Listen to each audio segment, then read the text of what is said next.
Welcome to all in course Fundamentals of Behavioral and Social Science Research in Module 7 Criteria and Sources of Identifying Research Problem. And today I am going to deal sources of research problems. Sources of research problem, it means after the hearing this lecture or reading the content, you have the potency to identify different sources of research problem, explain how different sources contribute to formulating research problems, apply these sources to develop meaningful and researchable problems. If we start with the help of a research problem, it means a research problem does not emerge in isolations. It is identified from various sources that provide insight into existing gaps. एक समस्या अपने आप से नहीं खड़ी होती बल्कि कई चीज़ों से मिलकर खड़ी होती है और हमारा जो देखने का पर्सपेक्टिव है वो वहाँ जब पहुँचता है तभी वो समस्या हमें दिखाई देती है. तो it is identified from various sources that provide insight into existing gaps, challenges and opportunities for further study. चीज जो कहते हैं कि what is problem, that is covered, that is problem, और वही जब हमारे सामने खुलकर आती है, अनकवर हो जाती है, तो that becomes the knowledge. तो according to Burke, Johnson and Christensen, research problem often originate from literature gaps, theoretical inconsistencies, practical issues and societal changes. These sources guide researchers in developing meaningful and impactful studies. The 5 key sources of research problems are, generally कह सकते हैं कि जो Barq Johnson and Christensen ने कहा कि इसको हम देख सकते हैं कि लिटरेचर गैप से, थ्योरेटिकल इनकन्सिस्टेंसी से, practical issues and societal changes जो हैं, तो उसी को बेस बनाकर 5 जो की सोर्सेज हैं. एक तो सबसे पहला जो है वो लिटरेचर रिव्यू, क्योंकि वहीं से हम नॉलेज गैप को देखते हैं. Theories, existing theories which are gives us backbone. Personal experiences, जो व्यक्ति रिसर्चर काम करने जा रहा है या कुछ mentors who can give them directions that can consider as the personal experience. Policy issues, social trends. So we can consider these as helpful for the sources of selecting a research problem. So by understanding these sources, researcher can formulate well-defined and researchable problem. Here, first one, we are going to see literature review as a source of research problem. A literature review involves critically analyzing existing research studies, journal articles, books and other scholarly materials.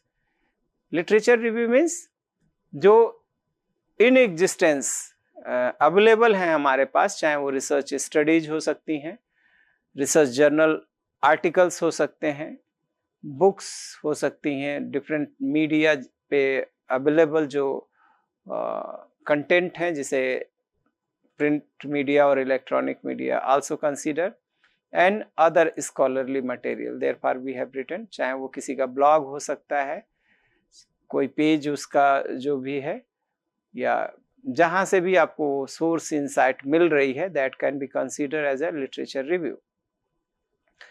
It helps to identify gaps in knowledge where further research is needed. That is considered as knowledge gap. If gap is there, if true knowledge we are seeing and there is no any connection between that field, both knowledge, that can be considered as the gaps in knowledge. Find contradictory findings that require further investigation. If two researchers have done research on the same topic and they have reported different findings on that same topic, then third one can go for the investigate that particular topic. So therefore finding contradictory findings that require further investigation. If contradictory results are there, we can go for the clarification within a form of research. Recognize limitations in methodologies used in previous study. जैसा कि पहला जो हमने बात की कि ज्ञान में अगर कहीं कमी दिख रही है, दो ज्ञान लेवल है और उसके बीच में लिंकेज नहीं है, तो उसके लिए हम जा सकते हैं. कॉन्ट्राडिक्टरी फाइंडिंग्स का मतलब एक व्यक्ति ने उसी टॉपिक पे कोई काम किया, उसकी फाइंडिंग अलग है, दूसरे व्यक्ति ने उसी पे काम किया, उसकी फाइंडिंग अलग है, तो वो कॉन्ट्राडिक्टरी रिजल्ट कहते हैं. मतभेदी यानी कि दोनों के फाइंडिंग्स में विभेद हैं, तो उसको भी what is really in their existence, वहाँ पे क्या रियल में एग्जिस्टेंस में है, उसको जस्टिफाई करने के लिए हम जा सकते हैं. And recognize limitations in methodologies used in previous study. अगर किसी व्यक्ति ने किसी काम को किसी अलग मेथड से किया है तो दूसरा दूसरे मेथड से भी कर सकता है, उसकी फाइंडिंग्स को देख सकता है कि दैट्स आर राइट और नॉट. सजेस्ट न्यू पर्सपेक्टिव और एक्सटेंशन ऑफ पास्ट स्टडीज. हम कुछ काम ऐसे भी कर सकते हैं जिससे नए दृष्टिकोण मिले. उसी काम को नए तरीके से करने के पीछे का मोटिव भी है न्यू पर्सपेक्टिव डेवलप करना. And or extension of past studies, जो पीछे में अध्ययन किए गए हैं उसका विस्तार करते हैं, विस्तार करने का प्रयास करते हैं. That can also be helpful to select a problem. So therefore, literature review as a sources of research problem can be considered, and in the various fields we can see the example research problems from different disciplines. Psychology, previous studies suggest that mindfulness reduces stress, but there is limited research, so we can go its effect on adolescent anxiety in rural schools. Like that, education, a review of flipped classroom models show benefits in STEM subjects but lacks evidence on its effectiveness in humanities courses. Business, there is extensive literature on customer loyalty in e-commerce, but few studies explores how social media influencers affect brand loyalty among Generation Z. So these can be considered as a examples in the field of different disciplines. Theories as a source of research problem. Theories provide conceptual framework for understanding phenomena and generating hypotheses. चूंकि जो पहले से विकसित सिद्धांत हैं वो किसी भी प्रॉब्लम को फ्रेम करने में एक कॉन्सेप्चुअल फ्रेमवर्क देते हैं. So therefore we should go with that, and that will give us insight to frame a new problem. So theories provide conceptual framework for understanding phenomena and generating hypothesis. तो कोई भी जो तथ्य हमारे सामने दिख रहा है, अगर हम उसको सही से एनालाइज करेंगे तो पाएंगे कि वो किसी न किसी थियरी से एसोसिएट होकर डेवलप हो रहा है. तो इसमें हम काम भी कर सकते हैं. Research problems can emerge from testing and existing theories. जो वर्तमान में सिद्धांत हमारे सामने हैं उसको हम टेस्ट करके देख सकते हैं in a new setting. Extending a theory by incorporating additional variables. एक किसी थियरी में कुछ और चर जोड़कर हम उस काम को आगे बढ़ा सकते हैं. Contradicting a theory by providing alternative explanations. एक ही चीज पे काम दो हुए हैं और दोनों की दो अलग सिद्धांतों को रिफ्लेक्ट करते हैं, तो उस थियरी को अल्टरनेटिव एक्सप्लेनेशंस के साथ हम देख सकते हैं. तो इस तरीके से जो theory as a sources of research problem वो काम करती हैं. अब यहाँ एग्जांपल्स भी आप देख सकते हैं कि सोशियोलॉजी में Durkheim theory of anomie suggest that social instability increase crime rates, but how does digitalization influence this relationship. इसको देख सकते हैं. Economics में traditional economics theories assume rational consumer behavior, but research is needed to how emotional branding impacts purchasing decision. Like that, education, Vygotsky's social learning theory emphasizes peer interaction in learning, but how effective is peer assisted learning in online education. So we can go with the various perspective like methodology or paradigm that here we can say.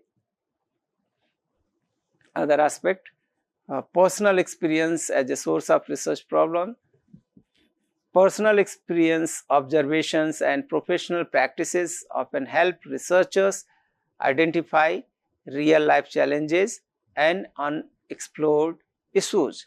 When we are talking about the personal experiences, so what were their observations and professional practices where they are working, that can be considered as a real life challenge, unexplored issues. This may be helpful to select a research problem. Here some examples are you can think like healthcare. A doctor notices that patients with chronic illness often stop taking medication due to financial burdens. What strategies can improve adherence? तो अब यहाँ देखना होगा हमें एक अलग नए तरीके की कि जब वो इकोनॉमिकल सपोर्ट नहीं है और उसके लिए बंद कर दे रहा है तो क्या हम कैसे करें, कौन सी स्ट्रेटजी प्लान करें जिससे हम चीज़ों को सुधार सकते हैं. Education. A teacher observes that students in urban schools show lower attention span. How does screen time affect classroom management? तो अब ये देख सकते हैं चूंकि अर्बन स्कूल्स हम बात कर रहे हैं और reflecting the how does screen time affect classroom engagement. तो ये एक पर्सनल एक्सपीरियंस एक टीचर का हो सकता है. Like that environmental science. Policies issues as a source of research problem. अगर हम पॉलिसी इशूज को भी देखें तो government policies, laws and regulation often raise questions about effectiveness, implementation and social impact. तो research problems can emerge from evaluating the impact of a policy on a target population, comparing policies across different sectors or region, assessing public perceptions and compliance with policies. तो ये हम जो policies बनी हुई हैं उस policies के अंदर ही जाके हम कुछ नया कर सकते हैं, यानी कि एक नया शोध समस्या ढूंढ सकते हैं. That will be helpful to consider the problem associated with the society. Example यहाँ लिखा दे रखा है कि public administration, how has the right to information RTI act influence transparency in local governance. Education has the implementation of NEP 2020 improved interdisciplinary education in Indian universities. तो here जो policies हैं हमारे साथ, उन पॉलिसीज को हम रिव्यू कर सकते हैं, उन पॉलिसीज के जो कह सकते हैं ड्रॉबैक्स हैं उनको एनालाइज करके सामने ला सकते हैं. तो these can be consider as the social trends as a source of research problem. Social trend reflect changing behaviour, values and social concerns. These trends often signal emerging research areas that require academic exploration. Like media studies, how has the rise of short form video content जैसे कि TikTok influence consumer behavior. तो वो कैसे consumer के behaviour को affect कर रहा है, तो मास मीडिया अपना काम कर सकती है. Workplace studies, what are the psychological effects of remote work on employee wellbeing. तो ये भी एक अलग तरीके का काम हो सकता है जो सोशल ट्रेंड्स में कंसीडर हो सकते हैं. Climate science and etc.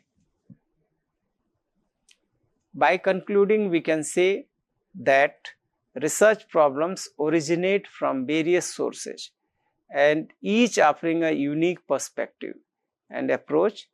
By exploring literature review, theoretical framework, personal experience, policies, issues and social trend.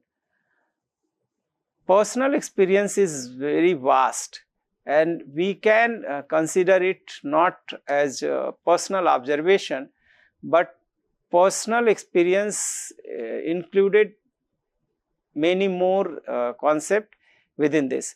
जैसे कि कोई व्यक्ति किसी सेमिनार में गया, किसी वर्कशॉप में गया, वहाँ उस कॉन्फ्रेंस या सेमिनार में उसने जब लोगों के एक्सपीरियंसेस सुने तो वहाँ से उसको अपना खुद का पर्सनल एक्सपीरियंस हुआ, wow this is a great opportunity for me to do this work because here is knowledge gap. जब वो विभिन्न पेपरों को प्रेजेंट होते हुए देखता है, सुनता है और उसके बीच वो एनालाइज करके पाता है कि अरे इस पे तो काम नहीं किया गया, this can be consider as a research problem, तो that can also be consider as a personal experiences. इसी तरीके से कोई व्यक्ति जो जिस फील्ड का है उस क्षेत्र में काम कर रहा है तो वो अपने एक्सपीरियंसेस से वहाँ पे क्या इनोवेशन हो सकते हैं, किन चीज़ों को बेस बना के काम किया जा सकता है। जैसे कि कोई व्यक्ति मार्केटिंग में काम कर रहा है और वो मार्केटिंग, क्योंकि every cells have their research and development cell. जैसे कि बॉलीवुड की बात करें या हॉलीवुड की बात करें तो वो सारे अपने तरीके से काम कर रहे हैं और day by day they are doing the invention. वो प्रतिदिन कुछ नया करने का प्रयास कर रहे हैं because they want to include something new in their field. Like that, if you want, as in the social science and behavioral research, we want to put the varieties of thoughts there and we want to use that in the field of particular subject. अगर हम किसी भी विषय में कुछ नया करना चाह रहे हैं तो there is need to go with the literature review, उसके theoretical framework, personal experiences, policy issues and social trend के साथ हम आगे move on करें और जिससे हम एक meaningful, relevant and impactful research problem origin कर सकते हैं, क्योंकि उसमें जो impactful research questions छिपा हुआ है वो research questions एक रिसर्च क्वेश्चन या combination of 2 or more research questions on the behalf of that we can formulate a research problem. तो a research problem will when be a good research problem that will after that our 50% work has been completed. क्यों? क्योंकि वो research problem ही हमें आगे बढ़ने के लिए उसकी डिजाइन को क्लियर करता है और जब उसकी डिज़ाइन हमें क्लियर हो गई तो हम डेटा पॉपुलेशन क्या होगा, सैम्पलिंग टेक्निक क्या होगी, डेटा एनालिसिस टेक्निक क्या होगी, उसको कैसे हमें इंटरप्रेट करना है, वो सारी चीज़ें हमारे लिए क्लियर हो जाती हैं। तो therefore it gives meaningful insight after selecting a good research problem that will explore the problem associated within the particular field or particular society which are really helpful for the society. तो इसलिए समाज में अगर हमें एक उसके समस्या के स्रोत देखने हैं तो जहाँ भी हमें जिस तरीके से चीज़ें दिखती हैं, चाहे वो रीडिंग करके जिसको हम लिटरेचर रिव्यू कहते हैं, और दूसरा चूंकि वो लिटरेचर रिव्यू जब हम बात करते हैं तो जो वेरियस रिसर्चेज या वेरियस कॉन्सेप्ट्स जो इवॉल्व हुए उनको थियोरेटिकल फ्रेमवर्क किसी पर्टिकुलर कॉन्सेप्ट से, अगर लर्निंग की बात कर रहे हैं तो लर्निंग की थियरीज जो एसोसिएटेड है या लर्निंग कैसे टीचिंग से अफेक्ट होता है उनको हम थियोरेटिकल फ्रेमवर्क में कंसीडर कर सकते हैं। पर्सनल एक्सपीरियंसेज और experiences in which we are involve from the एक लॉन्गर टाइम से जिसमें हम इन्वॉल्व हैं, या कह सकते हैं कि जो सेमिनार कॉन्फ्रेंसेज या वर्कशॉप हो रहे हैं उसमें इन्वॉल्व होकर जो इंसाइट हमें मिलती है, दैट कैन कंसीडर पॉलिसीज जो नई आ रही हैं या जो पॉलिसीज आर एग्जिस्टिंग उनको हम उसके मुद्दों को देख सकते हैं और साथ ही साथ सोशल ट्रेंड के साथ हम बात कर सकते हैं, सोशल ट्रेंड क्या चल रहा है उस तरीके से हम रिसर्च प्रॉब्लम ढूंढ सकते हैं। तो that can be consider as a sources of research problem. तो by the reading of these references we can strengthen our insight for the selecting a good research problem following the various sources of research problem. Okay, thank you to all.